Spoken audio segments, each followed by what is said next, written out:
Number 666. Vivillon, the scale Pokémon. The patterns on this Pokémon's wings depend on the climate and topography of its habitat.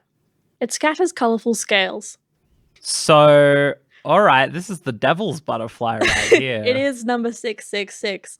I'm not sure how to feel about that. It doesn't look evil.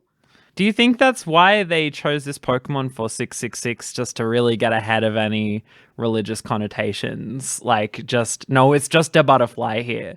It's just a butterfly. It's just a butterfly wearing a white singlet top. Yeah. What was your first impression of this Butteroony? The patterns on its wings kind of look like confetti to me. It's very colourful and bright, and it looks like it's kind of happy and celebrating. Fun fact, it's the scale Pokemon. Well, its scales also look like confetti, so it loves to chuck confetti around. If it's excited or it's attacking, it will actually throw little bits of dust or scales that look like little squares of like the ones on its wings. That's fantastic. I'm sure many people who are scared of bugs would find that incredibly disgusting.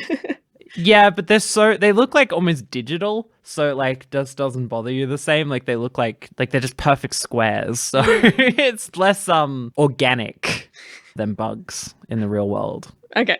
What was your word for this Pokemon, Sammy?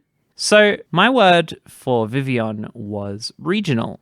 So a cool thing about this little friendo is it actually has 20 different forms or something like that. That's a lot of forms. It is, and they're all associated with different regions of the world. Australasia, and then every state of the United States. Why? Japan. Okay.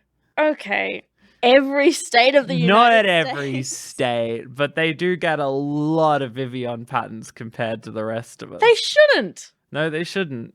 They should get one. But maybe regardless, so the region you set your DS to decides which Vivillon you'll encounter. Oh. Yeah, this was exciting for me because I was a real nerd, so I actually had an American 3DS, even though I'm an Australian. Yeah, which state did you get?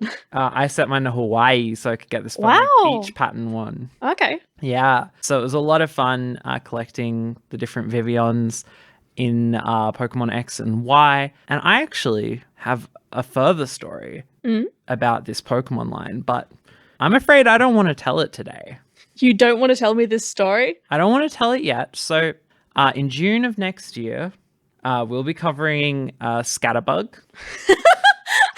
Okay. And I'm going to tell the story then.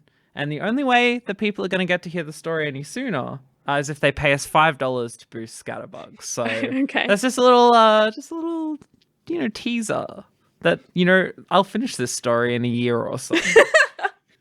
Okay, I might have to pay you just so I can finally get closure on this. All right. What did you rate Vivillon? I gave it 4 out of 5. Fond memories, great bug. I gave it 3 out of 5. That brings us to a total of 7 out of 10 for Vivillon. Next!